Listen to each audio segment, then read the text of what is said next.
여러분 안녕하십니까? 오늘은 주님이 부활하신 일을 기념하는 2020년 부활절입니다. 이번 부활절 감사 예배는 가정 예배로 드리게 되었습니다. 부활주일을 맞이해서 우리 공동체 지체들이 가정마다 개인마다 주님의 생명의 빛, 활력이 충만하시기를 진심으로 기원드립니다. 부활이란 다시 살아남을 말하는 것이죠. 그런데 사람이 죽었다 살아나는 것이 보통 일상적으로 있는 일이다라면 우리가 오늘 이렇게 주님의 부활을 기념할 이유는 없겠죠. 이 땅의 모든 목숨들은 그 태어남과 동시에 죽음을 운명처럼 짊어지게 되어 있습니다. 그리고 그 죽음은 모든 목숨 있는 존재들에게 늘 두려움과 불안을 가져다 줍니다. 현재 코로나 환자가 세계적으로 130만 명이 넘었다죠. 치사율도 세계 평균 5.7%로 집계되고 있다고 합니다. 자, 사정이 이렇다 보니까 코로나 사태 때문에 온 세상이 마비가 되어버린 것 같습니다.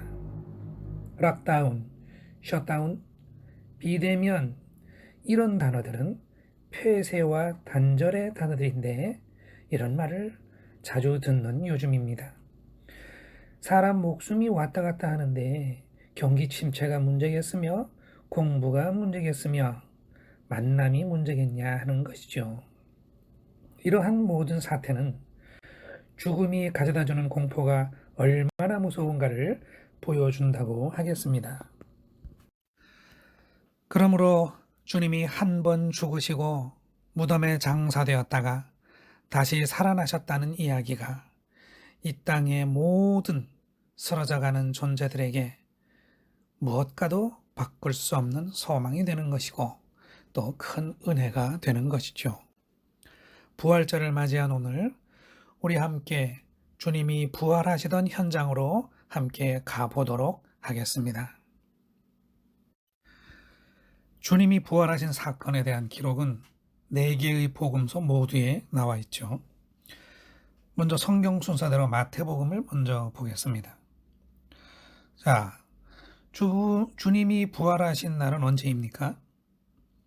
그 당시 안식일은 유대인의 달력에 의한 것이고요. 로마의 태양력 기준, 오늘날 우리가 쓰고 있는 것이죠. 그 달력으로는 토요일이었다고 합니다. 일의 첫날이면 일요일이죠. 그러니까 주님은 일요일 동틀 무렵, 즉 새벽에 부활하셨습니다. 그래서 오늘날까지 그리스도인들은 일요일을 주님이 부활하신 축일로, 즉 주의 날, 주일로 기념하고 있습니다. 부활을 목격한 증인이 나오죠. 누구입니까? 막달라 마리아와 다른 마리아, 이렇게 두 분입니다.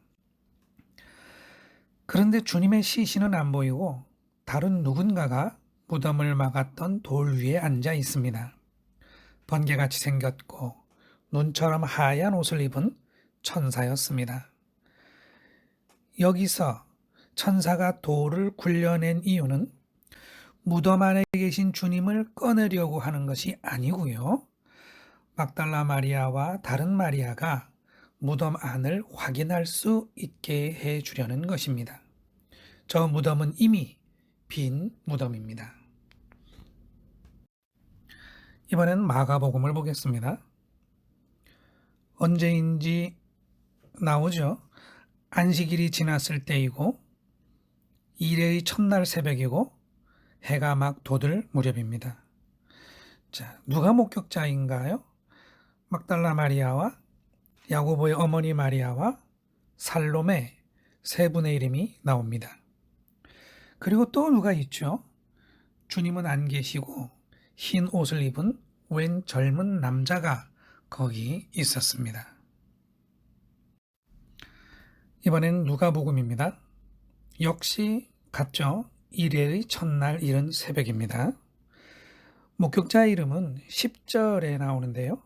막달라 마리아, 요한나, 야고보의 어머니 마리아 이렇게 세 분입니다. 그리고 다른 누군가가 있었던 것은 아니고 갑자기 나타납니다. 이분은 눈부신 옷을 입은 두 남자입니다. 이번에는 끝으로 요한복음입니다. 역시 주간의 첫날 이른 새벽입니다. 목격자는 막달라 마리아 한 분의 이름만 나옵니다. 그리고 다른 누군가는 나오지 않죠. 곧바로 막달라 마리아가 제자들에게 소식을 전합니다. 그런데 여러분, 여기 요한복음 20장에는 눈물 없이 못 보는 구절이 하나 있습니다. 11절인데요. 마리아가 무덤 밖에 서서 울고 있었다고 합니다. 제자들은 지금 무덤 안에 들어가서 삼배옷만 놓여진 것을 보며 주님이 안 계신 것을 확인하고 있는 중이죠. 마리아가 무덤 밖에서 울다가 또 무덤 속을 들여다보고 그러고 있습니다. 저는 이 장면을 볼 때마다 왠지 마음이 복잡해지면서 저도 모르게 눈물이 절로 나곤 합니다. 자, 이렇게 주님이 부활하시던 새벽의 모습을 4개의 복음서 모두 살펴보았는데요. 몇 가지 특징적인 것이 눈에 띕니다. 먼저 무덤의 분위기가 달라졌다는 것입니다. 그렇죠? 무덤 하면 우리는 보통 시체를 장사 지낸 장소, 죽음의 장소, 어둠을 상징하는 장소로 생각하는데요. 오늘 성경 본문의 무덤에는 시체가 없습니다. 그 대신 빛나는 옷을 입은 천사가 등장합니다. 죽음은 생명으로 변하여 부활에 대해 이야기하고 있죠. 슬픔에 잠겼던 여인들과 제자들은 놀라움과 흥분에 사로잡혀 있습니다. 무덤이 달라진 것이죠. 시체와 죽음과 어둠의 무덤이 빛과 생명의 현장이 되었습니다. 죽음의 자리가 부활의 자리가 된 것이지요. 이런 드라마는 우리에게 놀라운 영감을 줍니다. 주님은 정말로 죽은 사람들의 세계에 머무르지 않으시고 다시 부활하신 것이죠. 그런데 죽음이라는 것을 생각해 보면 우리 목숨줄이 끊어진 이후에만 죽었다라고 하는 것은 아닌 것 같습니다. 사실 우리 모두의 삶 속에는 죽음이 벌써 그림자를 드리우고 우리의 실존과 뒤엉켜 있습니다. 주님은 이 땅을 살고 있는 경건한 사람들에게 뭐라고 하셨냐면 회칠한 무덤 같다라고 하신 적이 있습니다. 겉은 회칠을 해서 여러 가지로 치장이 가능하지만 속은 죽은 사람의 뼈와 온갖 더러운 것이 가득하다는 것이죠. 상상을 하자니 너무 끔찍하네요. 우리 안에 이미 죽음이 들어와 있는 것이죠. 우리는 정직하게 자신의 삶과 상태를 바라보면 그런 표현을 부정하기가 어렵습니다. 그러므로 훗날에 우리가 죽었을 때의 일이 아니라 지금 살아가는 이 현재의 부활이 필요하죠. 주님의 무덤 자리가 부활의 자리가 되었으면 지금 무덤 같은 우리 자리도 부활의 자리가 되어야 합니다. 우리가 살면서 주님을 바라보며 주님을 따라갈 수 있다고 한다면 죽음 같고 어둡고 더러운 내 삶의 자리에서 부활을 경험할 수 있을 것입니다. 그리고 또 하나 생각해 볼 것은 사람들이 마련한 안식은 안식이 아니었더라 하는 것입니다. 주님이 부활하신 것이 언제죠? 안식일이 지난 다음 날이었죠. 유대인이 금과 옥조로 그렇게 소중하게 지켰던 안식일은 실상은 안식의 날이 아니었던 것이고 오히려 그 기간이 역설적으로 우리 주님에게는 죽음의 날 매장되어 있어야 할 날이었던 것입니다. 사람들이 만들어가는 안식의 틀거리 속에 안식은 없었던 것입니다. 실제로 그 시대의 사람들에게 안식일은 안식이 있는 날이 아니었습니다. 자, 괜찮습니까, 여러분? 우리는 모두 안식이 필요합니다. 정말로 우리 모두는 안식이 필요합니다. 그런데요, 우리 주님이 어떤 분입니까? 부활하신 이후에 곧바로 우리에게 평화의 안식에 이르는 비법을 가르쳐 주셨습니다. 주님이 죽으신 후에 주님의 제자들은 모두 두려움 속에서 숨어 지내고 있었죠. 부활하신 주님은 그러한 불안과 두려움의 현장에 제일 먼저 가셨습니다. 그리고 그들에게 제일 먼저 하신 말씀은 바로 평화를 기원해 주시는 것이었습니다. 평화는 평강, 평안 이런 같은 말이고 헬라어로는 에이레네, 히브리어로는 샬롬입니다. 우리의 평화와 안식이 주님에게는 가장 중요한 우선순위였던 것이죠. 로마서에 보면 위대하신 우리 사도 바울 선생님이 구원의 방편을 말씀하고 계시죠. 입으로 고백하며 마음으로 믿는 사람이 구원을 얻는다고 합니다. 그럼 그 구원은 어떤 모양입니까? 어떤 수준입니까? 어떤 상태를 말하는 것일까요? 바로 안식과 평안을 말하는 것이죠. 요한복음의 주님께서는 부활하신 후 제자들과의 첫 만남에서 처음 꺼내신 말씀이 평화를 축원하신 것입니다. 그것을 위해 성령의 숨도 불어넣으셨습니다. 그리고 하신 말씀이 용서하라는 것입니다. 누구의 죄든지 말입니다. 이 용서가 바로 우리 모두가 평화의 안식에 이르는 비법인 것입니다.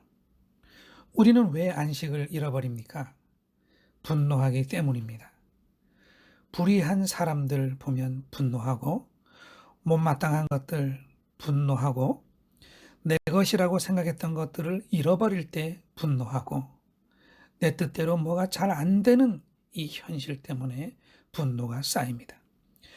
나에게 잘못하는 누군가에 대하여 우리 내면은 늘 시끄럽고 화가 나 있죠. 내가 진짜 뭔가를 할 수만 있다면 하고 싶다라고 하는 강박이 늘 잠재해 있습니다. 이렇게 평화가 깨져 있고 안식은 실종되었죠. 여기에 대한 우리 주님의 긴급 처방, 특효약이 바로 용서입니다. 그런데 어떻게 용서를 할까요? 이미 상할 대로 상한 내 마음, 이것 가지고는 용서가 어렵죠. 그래서 주님이 다른 마음을 불어넣어 주시는 것인데 그것이 바로 성령의 숨입니다. 용서를 위한 여러 가지 방법들이 있겠지만 오늘 우리는 괜찮다라고 하는 이 한마디 말을 되새겨 보았으면 좋겠는데요. 내 안에 분노를 일으키는 모든 것들에 대해서 괜찮다라고 말해보는 것입니다. 그것이 용서 아니겠습니까? 지금 당장 해보십시오. 주님이 주신 성령에 의지하여서 괜찮다라고 말할 수 있다면 그런 나 자신을 구원받은 하나님의 자녀, 주님의 부활에 동참하는 자녀라고 확정할 수 있을 것입니다. 나에게 잘못한 사람들을 향해 괜찮아요 라고 하는 이 성령의 말 한마디를 할 수 있을 때 회칠한 무덤처럼 더럽고 음습하던 나의 내면에 안식과 평화가 깃들어옴을 알게 될 것입니다. 이것을 부활이라고 말할 수 있겠습니다. 여러분, 이제 말씀을 마치겠습니다. 부활주의를 맞이해서 나와 내 가정이 현실 속에서 부활을 경험할 수 있기를 기도드립니다.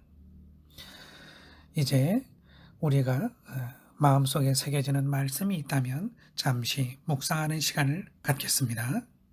샬롬.